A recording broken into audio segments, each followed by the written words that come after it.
No organization is responsible for the content of this video. All errors and omissions are the sole responsibility of myself, David Iverson. This video must not be your only source of information. Please attend official USSA educational opportunities. Please download official USSA educational materials. Okay, in this video we're going to walk you through a typical FIS race packet, and this is just an overview of what is in a FIS race packet. And if you are timing FIS races, you should definitely be going to a seminar for that, and you should also have several documents that sort of give you information on what totally needs to go into a results packet. But I'm just going to give you just an overview. So right up on top we have the TD report, and I'm going to also break out each one of these forms individually into different videos. So this is just the overview. First thing I got is my TD report, and I make sure that that is signed down at the bottom. Then I'm going to have my timing and data technical report, and my timing and data technical report is all filled out. And then I have signed, or the Chief of Timing and Calculations has signed it, and the TD has signed it.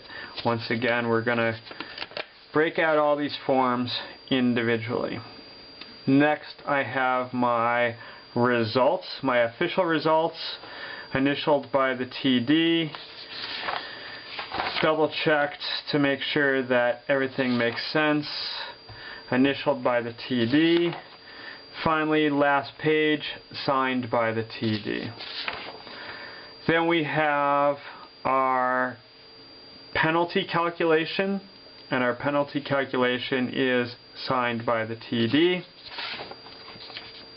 Then we have our official start list, and when they say corrected start list, this is really, really important to understand.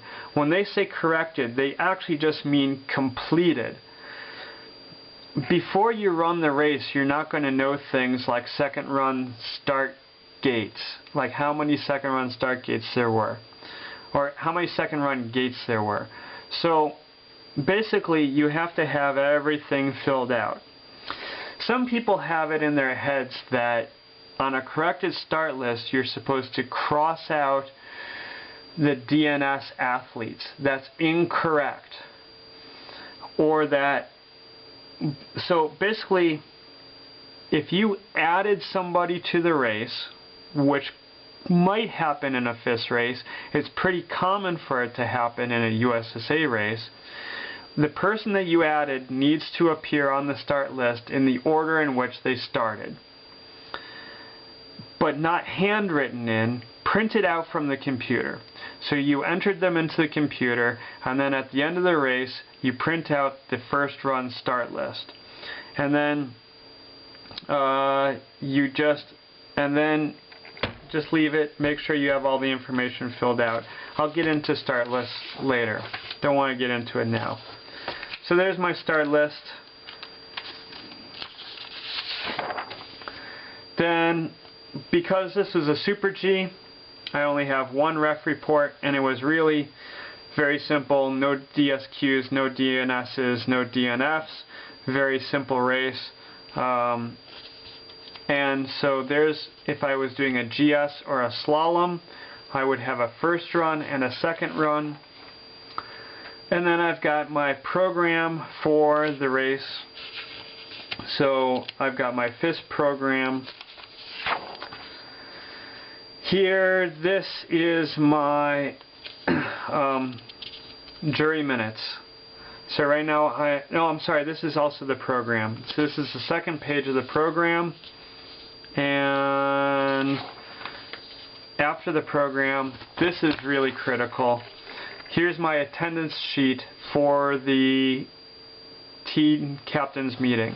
So every FIS race should have a team captains meeting. Actually, every race period should have a team captains meeting. And so at this level, I have my technical delegate, my referee, my assistant referee, and my chief of race all signed that they were at the meeting.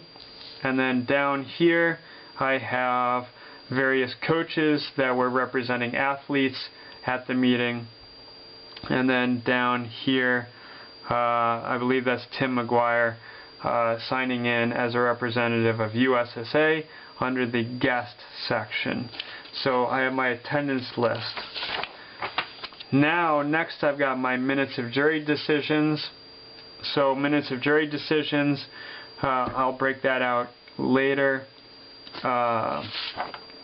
And then finally, the last thing that I have in here is a copy of my medical plan.